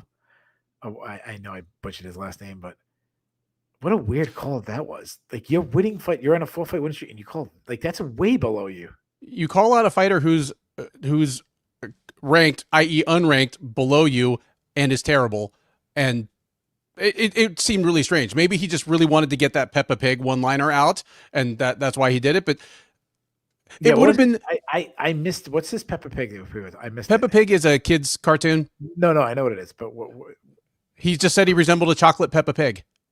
He said Abdel Wahab looked like a chocolate. oh No, oh he said Abdel Wahab did. oh, you know what? I heard him calling out, and then I was like doing stuff, and I didn't even hear chocolate pepper. I think if anything, I think Barnett looks more like a chocolate Peppa Pig. Yeah, Either way, that's pretty funny. It would have been less ridiculous for Walker to like call for a title shot. Okay, they're saying he said that Barnett was a chocolate. Oh, Peppa Pig. like for beating chocolate. Okay, that makes more sense. Like Barnett is both objectively chocolatier in color and built more like Peppa Pig. So, yeah. And he's that's funny. Maybe Walter Walker's a big Peppa Pig fan. He wants to save the honor of Peppa Pig. That's pretty funny. So dude, he doesn't have a foot fetish. Walker He has like is a hoof fetish, like a trotter fetish. Okay. like Walter Walker calling Barnett Peppa Pig. I already said he's my favorite fight. He's even higher. Just keep bringing it, Walter Walker. He's a freaking awesome dude. And he beat up Alex. Yeah. This guy's awesome. Right. I'm giving Ryan Spann next. I want to give him a heavyweight that I know can grapple and see what happens. Maybe we get a simultaneous finish where he is like it's a guillotine and he'll hook at the same time. Like just both. He's getting choked while he's cranking on Spann's ankle. Like, and Ryan Spann might be the most skilled and most talented fighter that I trust to 100% give Walter Walker a chance to heel hook him. Yeah, absolutely. Like Spann brought his light heavyweight fight IQ up to heavyweight with him. So yeah, I can see Spann like just moving and jabbing him and like easily winning, and then for no reason shooting him for a takedown. Oh yeah, yep. Before that, Nathaniel Wood took on Jose Delgado, and Nathaniel Wood winning a unanimous decision. Before we get to the actual fight, I want to point out that Delgado did miss weight for this fight by 1 pound. Ben, I saw Twitter all over the place with scorecards. How did you score this fight? Because this one's pretty controversial. I scored it for Delgado, but I'm not mad at anyone who scored it for Wood. And even though this is one of the ones where we were divided, and you picked Wood in the upset, I picked Delgado, and most people, most of the professional scorers, like I'm looking at MMA decisions, and it's like 15-2 for Delgado. Like I'm not mad at anyone who scored it for Wood. Yeah, it was all MMA decisions all went with Delgado. I had it 30-27 for Delgado. I understand the strikes were close. I didn't think the impact of the strikes were close. I thought Delgado was landing the much better. I think he was having bigger impact. I'm not going to say robbery because I understand why someone would give a nod, given the last 2 rounds to Wood. I didn't like the decision. I thought Delgado should have won. And I don't know how to say his name. I'll put up here. I don't know how to say the guy's name. I apologize. Mitla. Oh, that's all right. I'm glad that you can't say it. Well, he's saying Delgado wins by pride rules. Yes, that's true. Delgado would have won by pride rules. Mm-hmm. I'll say this: despite the loss, and I do think he should have won. To me, Delgado's stock went up. Like I have arrows going up. Like yes, like he's not flukish. Mm-hmm. This guy's good. Even to have a close fight with Wood is very impressive.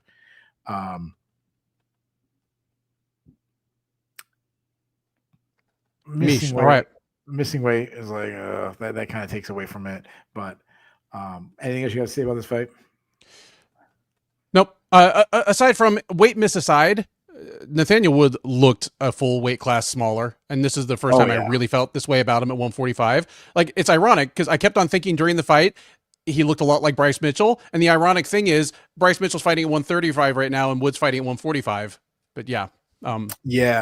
Yeah, he that's definitely a big size advantage. So, all right, before we get to the rest of the prelims, this is when we take a break from the fights for about, I don't know, maybe 3-4 minutes, and we get to everyone's favorite portion of the card.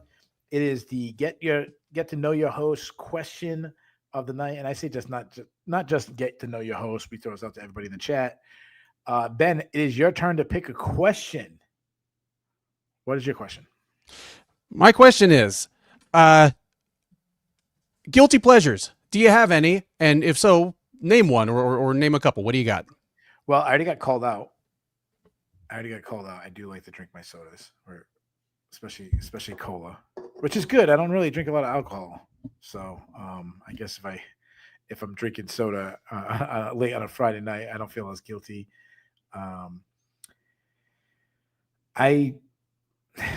I have no problem putting on, like, I was never a sweatpants kind of guy, like gray sweatpant guy. I am totally 100% gray sweatpant guy. If I used to be like, oh, I only wear sweatpants when I'm like in the house. Now I'm like going to the stores wearing sweat. There's a very good chance I'm wearing sweatpants if you see me out.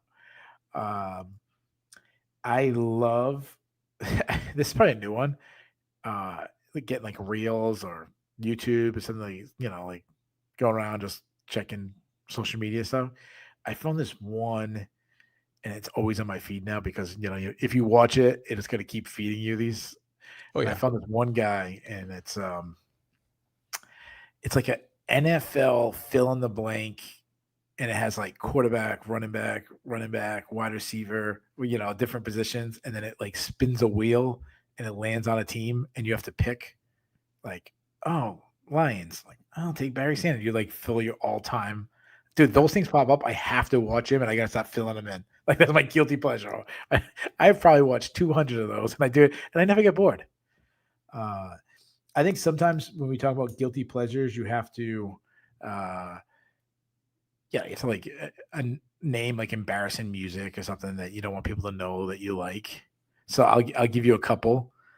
I like REM. I love REM. It's not like when people bring up their favorite bands, a lot of people don't mention REM. Okay. Prediction. Keith just named a band I love as a guilty pleasure. I'm going to name a band as a guilty pleasure that he loves. That's how different we are, and it works anyway. Okay. That's pretty funny. I'll give you a couple of ones. I know you're not going to like this one. But during their rise, dude, I used to crank Hootie and the Blowfish. I loved Hootie and the Blowfish. I love some soft rock. I'll blast. My favorite Canadian is not my wife. It is not George St. Pierre. It's Bryan Adams. I love me some Bryan Adams. And I'll give you probably the most surprising guilty pleasure. Dude, I love me some Elton John. Elton John's awesome. Okay. Give me some men. Okay. And we'll read some of the listeners. Okay. I was actually gonna say, like, I like some terrible music. Like, I love music. You know, any of you that are regulars on the show know that, you know, I am a hobby / semi-pro musician for, you know, since I was a teenager. Like, it's my music over our kind of closing scroll. And I think of myself as someone who has good taste in music, but I also like some terrible music. Like, I get most of my music through Spotify, and plus you probably have Spotify. And one thing that Spotify does is it makes 6 kind of dynamic custom playlists for you. And so Spotify does that for me based on what it knows I like, based on albums I've saved. And most of them kind of make sense. I've got one that it's mostly punk rock. I've got one that's mostly kind of like 80s, like pre-Nirvana alternative stuff, like what they would have called like college rock back in the day. I've got one that's just kind of classic rock from the 60s and 70s. I've got one that's really classic, like 90s and 2000s hip hop. Okay. And then I have one that is just the worst 80s hair metal. And I'm not talking about like Guns N' Roses and Motley Crue, because that's just great hard rock. That's the new classic rock. I'm talking about, I'll get like Trickster and Firehouse and Warrant, and I'll just be cranking up like She's My Cherry Pie. Like it's rough, dude. I know those songs. Yeah. All right. And I'll have another one that like I like good hip hop. I haven't really kept up with it in like the last 15 or 20 years very closely, but I'm very solid on like up through about 2005. Okay. But I will get mixes that it's just like the worst radio rap. It's like Tone Loc and Young MC, just weird novelty songs from like 1990. And nice. Yeah. So you're not like, when you're saying like, you're not talking about Nas and Wu-Tang and like the really good. No, I like Nas and Wu-Tang. Sure. Like my actual mix, it's like them and like, you know, Mobb Deep and but I get, I like some terrible music. For a guy that likes a lot of good music, I like a lot of terrible music. I get some weird playlists. Like my playlist it'll be Nas, then it'll go into some country song, and then it'll go into like the Beach Boys. So like, I got some weird music. Any other ones? I like good food. Like, you know, I like eating in nice restaurants. I like cooking. I'm also anything that's going on the little roller grill at the gas station. Oh, nice. I'm like, oh yeah, give me some of those like buffalo chicken rollers, and give me that one egg roll that's probably been sitting on the back there for like 8 days now. Like, give me all the roller. You're in Texas, like your rollers are like good food though. Oh, that's the worst thing. I can get actual like good tacos and good barbecue at a gas station, and I'll still sometimes just walk over to like the greasy roller grill. Just a hot dog that's been rolling. Yeah. Ivan Rapport is a coffee addict. I think a lot of people that's their answer. Are you a big coffee drinker? We like, my wife's a bigger coffee drinker than me, but we even have like an espresso machine at home. Like I like good coffee, but it's just easy for me. It's easy for me in the morning to just grab an energy drink. Like I have like packets of like the sugar-free Celsius where I'll just like dunk that into, that's literally what's in this cup right now, is a Celsius packet with like 200 milligrams of caffeine and water and ice. Yeah. So my wife drinks a lot of coffee, and I have 2 friends that own coffee companies. So my friend Jody, very, very, very close friend of mine, owns her husband's Colombian, and he gets beans from Colombia, and he makes them, and I don't know how you can call it, roasting them and all that, and he sells them to stores and stuff, or coffee like ritzy type coffee shops, not Dunkin' Donuts.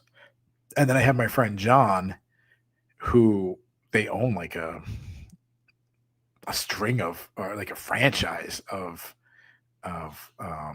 coffee shops. Like it's called Identity Coffee. And it's like 6 or 7 locations all through New England.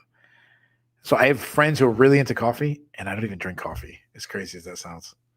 And I'm a cop, and I don't drink coffee.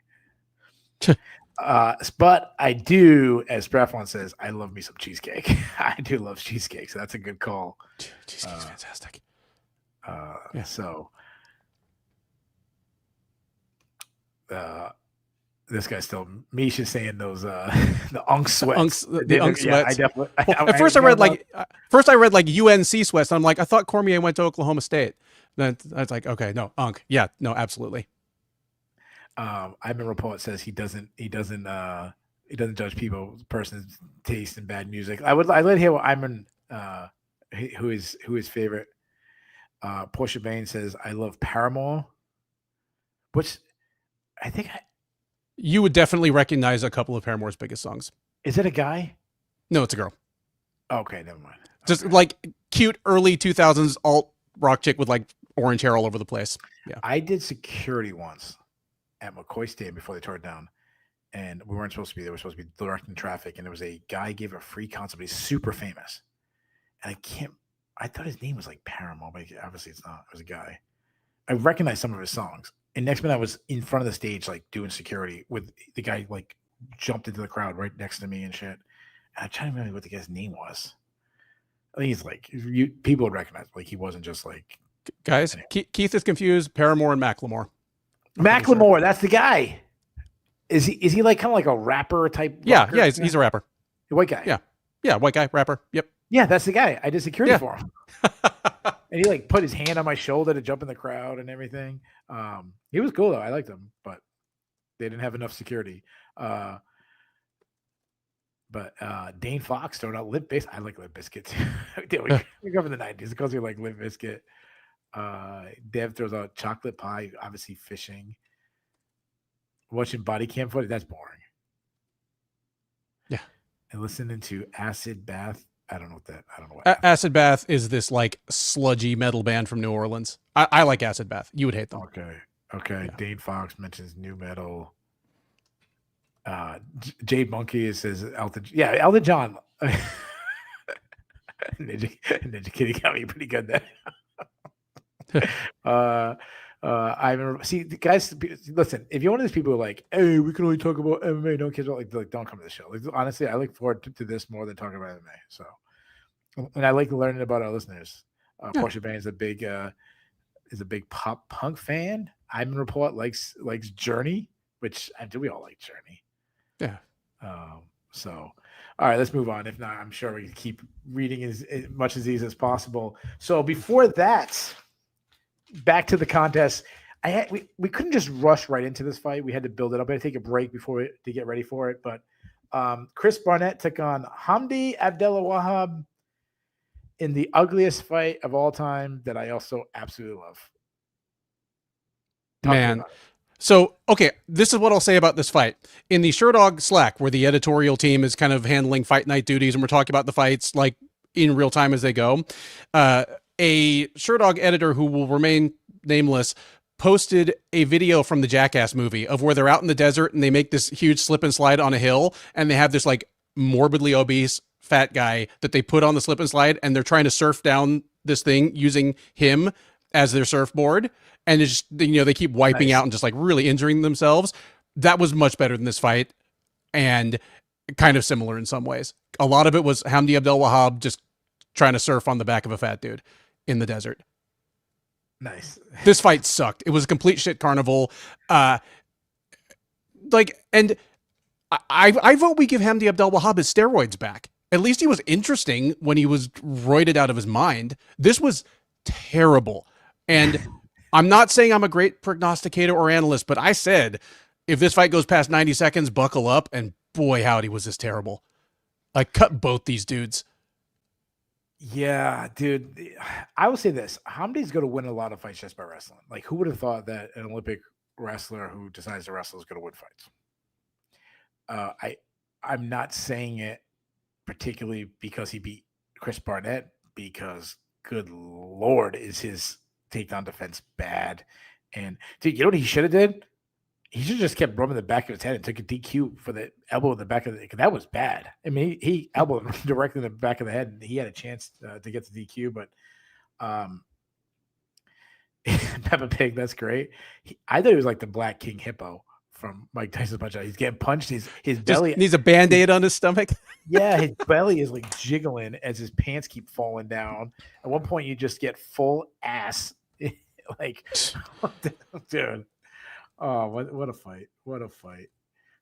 And whoever like put these two guys together, they knew this is exactly what they get. Like, why would they do that? Seriously. It's bad. Like, before that, Mitch Raposo took on Azat Maxim, with Raposo winning a unanimous decision. Here we go. New England is on a run. Oh my Lord. I think, listen, we had Alex Pereira win. We had the other kickboxer that trains Pereira win. We got Mitch Raposo. Dude. Ben, are you ready for the wave, the tsunami of MMA talent coming in through?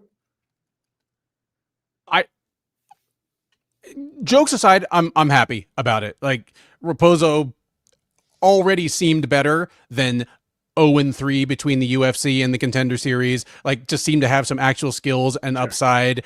And, you know, Maxim may not have been 100% himself, but that doesn't matter. Like, Raposo just fought a good fight. Yeah. It's funny because I had it 1-1 heading into the third, and the third was super close and could have went either way. And Raposo was on top of Maxim, but he's up a high position, and Maxim's coming out. And for some reason, he reached. I mean, I know why he wanted to get the advantage to get up. And he grabbed the fence. He didn't have to grab the fence. He was coming up and about to reverse the position. The best thing that happened to Raposo, him grabbing the fence, obviously a point getting taken off of, but he was about to lose position. And if he ends up on top and he finishes the rest of the fight with like 2 minutes on top, he might have won that fight. Like, Maxim, man, that was really bad performance. Yeah, he looked terrible.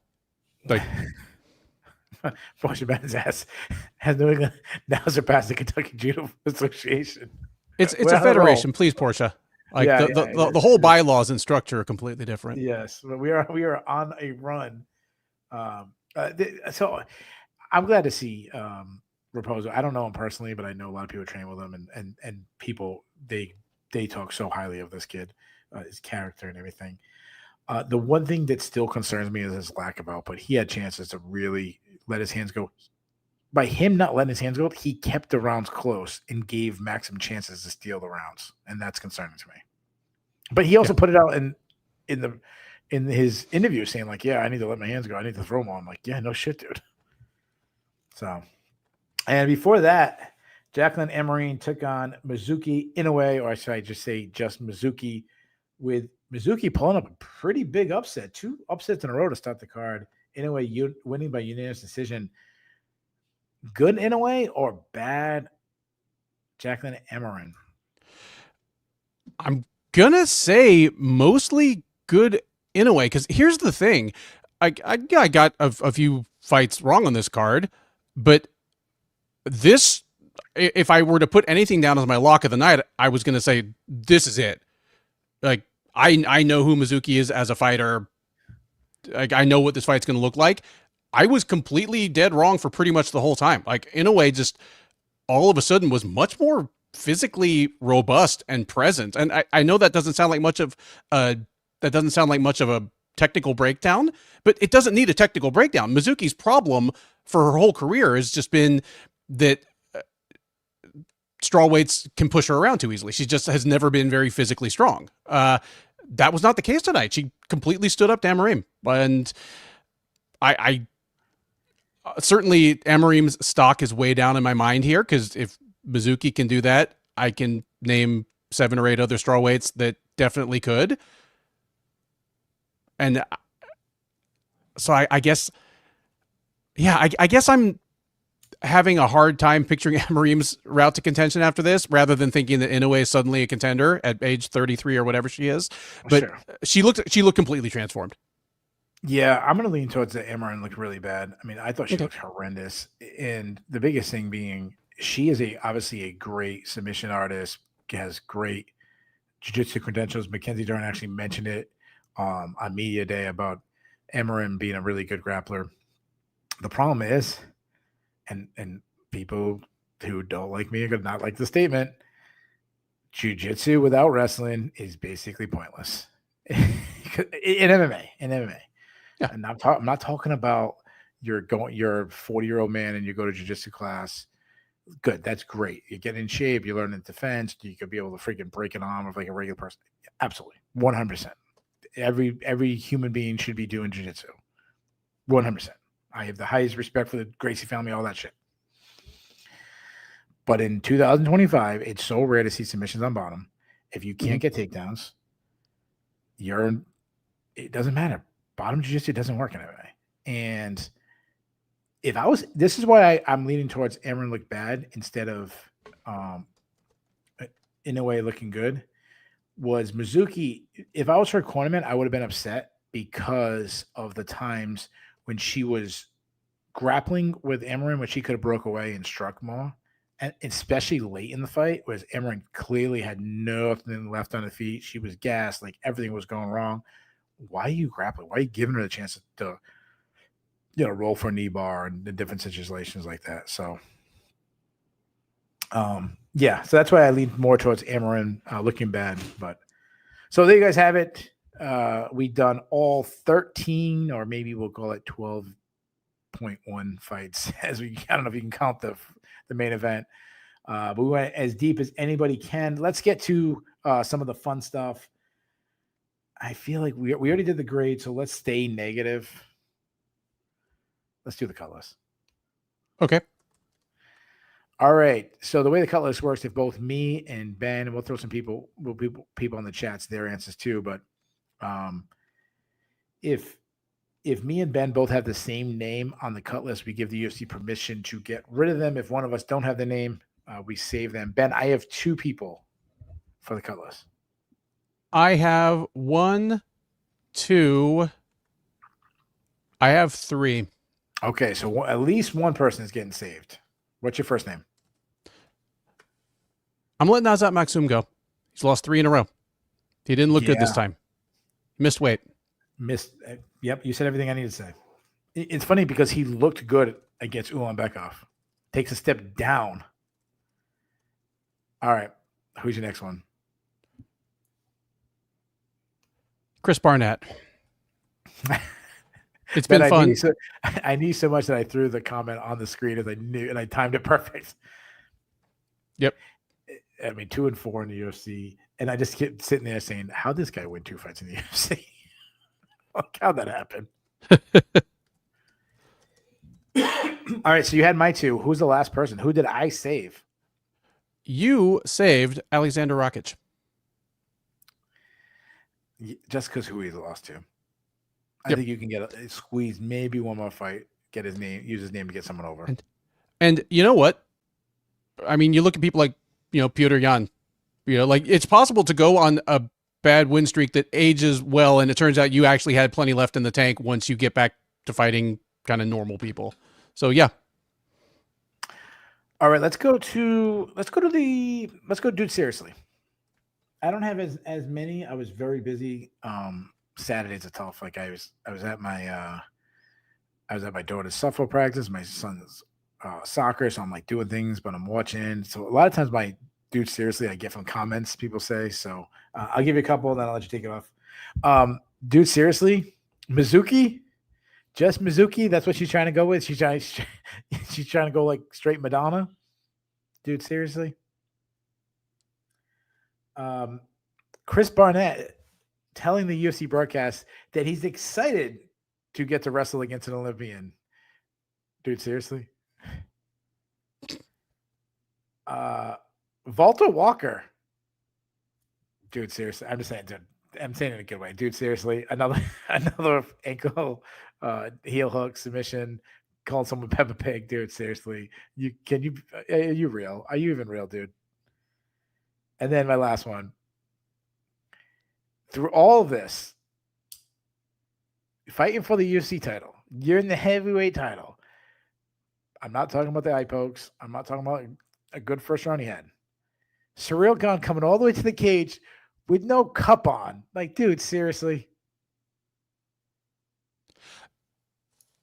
It just you wrestled, I wrestled, like as it's funny because on his walk out to the cage, I think like I think I had it on mute by then, but I think the booth was even talking about just kind of how relaxed Gane looked and just like, oh man, maybe he knows something we don't.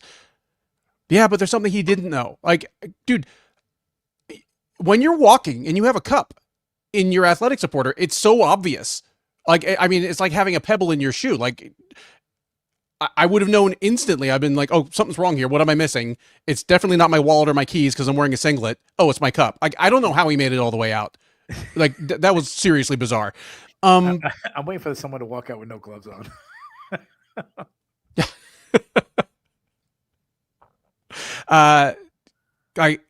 If Chris Barnett doesn't get cut, I think they should give him an exemption and allow him to wear suspenders to the cage. Yeah.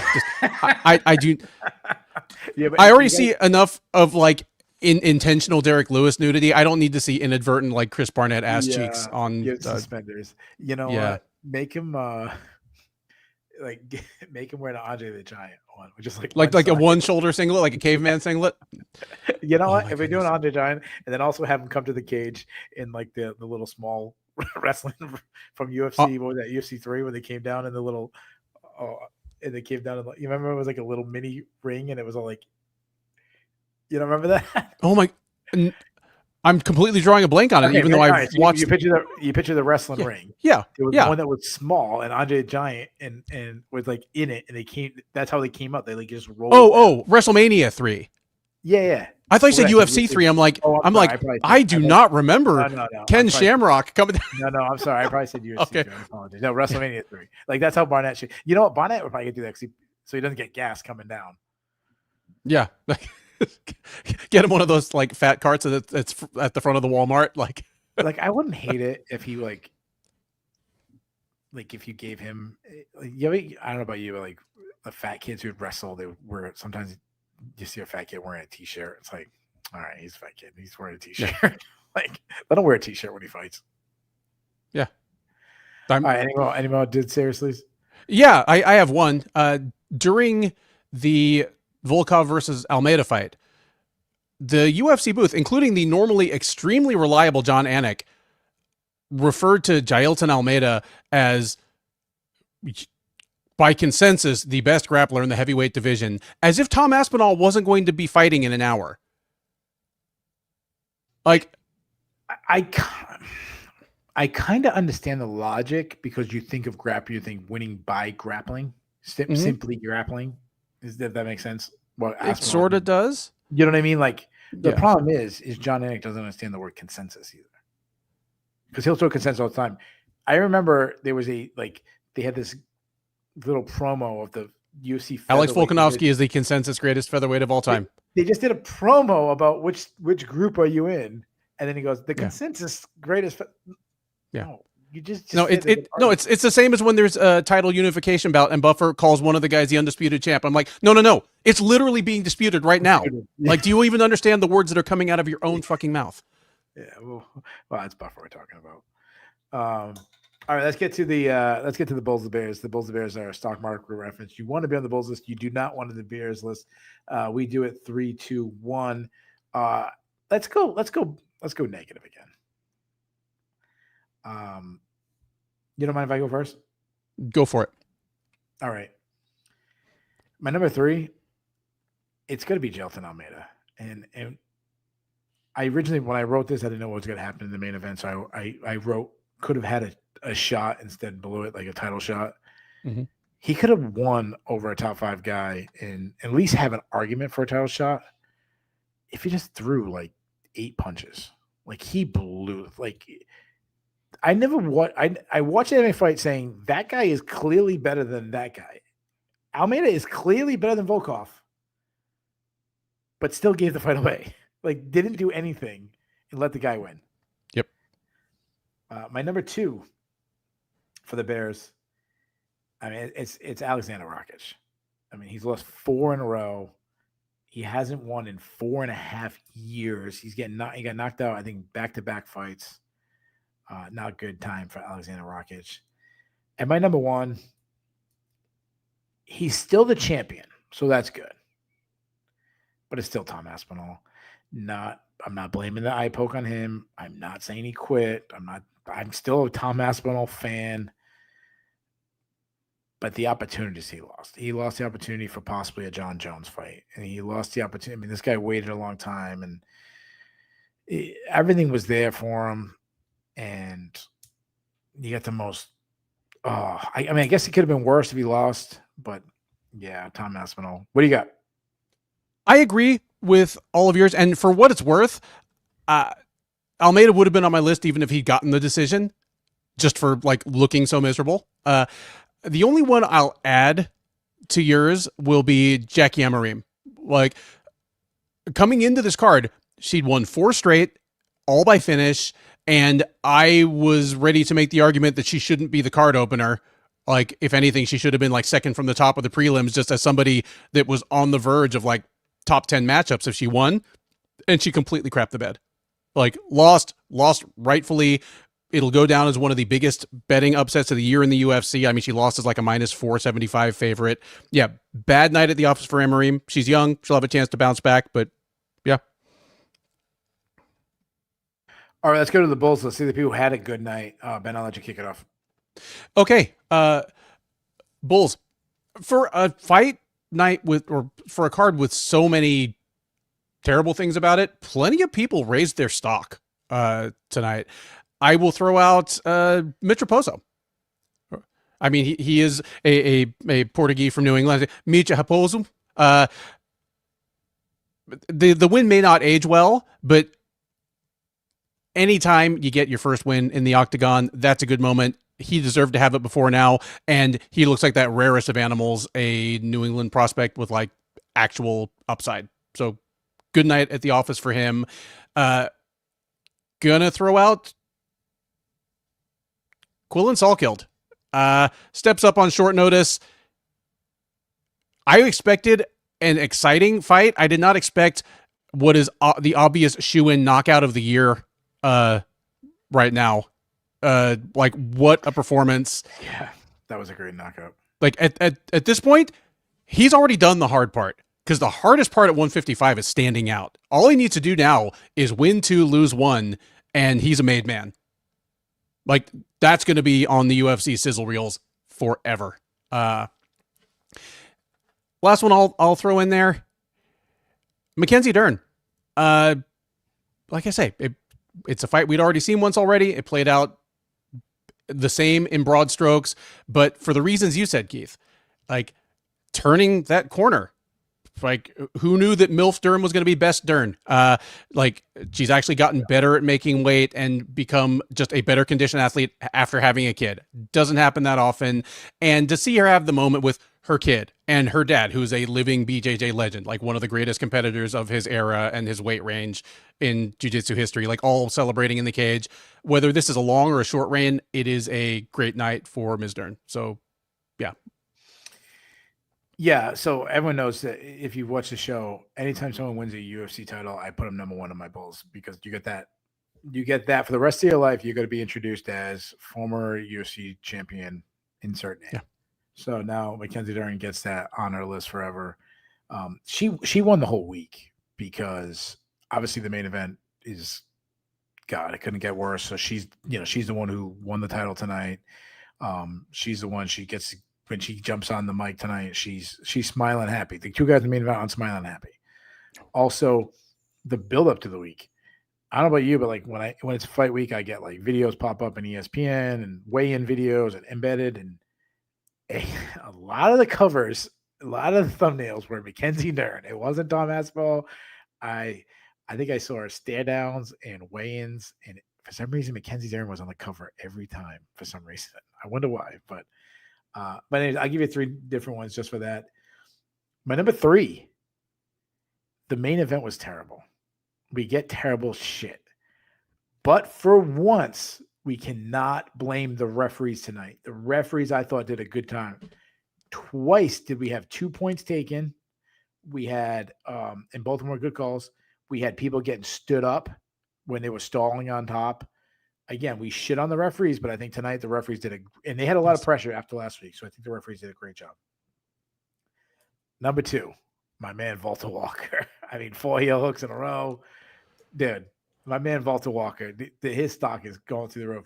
But number 1, I didn't want this guy's stock to be number 1. It's Jon Jones, man. He's going to sit there and do what Jon Jones gets to do. He gets to laugh. He gets to talk shit. He gets to call his shot. He can say, I want Alex Pereira even more. Why would I want Tom Aspinall? The guy quit. He didn't deserve me. He couldn't even beat Ciryl Gane. He was losing to Ciryl Gane. I want Alex Pereira on the way. Jones will be like, how many times do you think I would have poked him in the eyes? Yeah, no shit. Yeah, that's actually a good point. So I think Jon Jones' stock went up. So we already did the grade. Both me and Ben gave it Fs based on the main event. It was pretty good before that, but what about awards? Do we have the awards, Ben? Yes, we have a fight of the night. We have 2 performances of the night, and they are as screamingly obvious as perhaps any I can remember this year, at least. Okay, so I'm going to say that the Walter Walker and Sullivan, to me, are no-brainers for performances. Ding, ding. Both of them right. The fight, I'm going to guess that it went to Rubeski-Klein based on the amount of blood. I wouldn't. I would have gave it to the co-main event. I would have gave it to Dern and Jandiroba. That's what I would have went. I know the blood gives it to Rubeski and Klein, but it wasn't that competitive. The rounds, it was like 2 clear rounds for Klein, 1 for Rubeski. I would go because Dern and Jandiroba, to me, had me in the 5th round wondering who's going to win heading into the 5th round. That's why I would go the co-main event. Ben, before you give me what the fight of the night, give me what your awards would have been, and then we'll talk. Okay, the performances of the night were, again, pretty obvious giveaways. It's going to be, what do you call it? Walker and Salkeld. Yeah, like that's with Mirzakhanov knocking out Rakic in the 1st round. Yeah. I'm with you on this, and I expected this to be my kind of like weird hipster take, and for you to like go whatever. So I'm surprised that we agree on this, but Jandiroba versus Dern was a more compelling contest, even if there weren't the fireworks or the blood. Because like Klein versus Rubeski, it was blood soaked, but it was also very one-sided one way and then very one-sided the other way. So when I say it was obvious, I'm not that I agreed with it, but just I knew who the UFC was going to give these awards to before even looking. So was it the Rubeski one, the fight together? Yeah, fight of the night with Klein versus Rubeski. Yeah. So the one time they go with the prelim fight over like a title fight. But all right. So hardest question of the night is always the listener night. We had a great chat, people going. Usually the early cards, the chat is a little more lively. I get it. It's harder to talk about fights at 3:00 in the morning or whatever. But who's your listener of the night? Really good crowd here. A lot of our longtime friends made it out for the daytime card. Like half the Sherdog staff and members of my family came out and checked in early. A lot of veterans, like all the people I'm about to name here, are on the verge of being disqualified from winning anymore. But the artist formerly known as Ninja Kitty and Iman Report both had a great night, but I'm giving it to Garrett Clemens. Garrett Clemens, 3991, had a great night. Disagreed a few times, agreed a few times, made me laugh once or twice, made me think about a couple things a different way. And the first one that I remembered in the chat to kind of say Jones might be the big winner on the night. Well, I can't give it to Ninja K because he said that I was gay. So I'm going to go with Portia Baines is obviously, she's so funny. I almost gave it to her. That's unfair. She always wins these early cards. I'm going to give it to the guy, and I'm going to cheat. He kept saying, I agree with Keith. He said, I agree with Keith a bunch of times. So you want to become listener tonight? That's the easiest way to say, I agree with Keith. I'm going to go with, his name is at symbol. That's what his name is. I'm going to go with my man at symbol. So that's the winner. So there you guys have it. That is UFC 321 recap show. We went as deep as anybody can. Guys, we have the preview show. We need to get these numbers up. We have Garcia versus Onama preview that'll be out early. We have to get our numbers up in spite of the fact that these cards are. This is the one We can only work with what they're giving us. This is the one. But anyways, if you like in depth, we go as in deep as anybody. If you want to be the smartest guy in the room, tell your friends about the. Or don't tell your friends, I guess, if you want to be the smartest guy in the room. But if you want your friends to get smart too, tell them about the preview show. And we'll be back. Not this time. It'll be much later next week. But to recap, UFC Garcia versus Onama. Yes, that actually is the main event. The main event didn't get canceled. That was the scheduled main event. So. Anyways, thank you so much. As Ninja Kitty said, hit the thumbs up. Thank you guys so much. If you listen to afterwards, make sure you put a comment on the YouTube page. We appreciate that. Thank you guys so much. See you next time.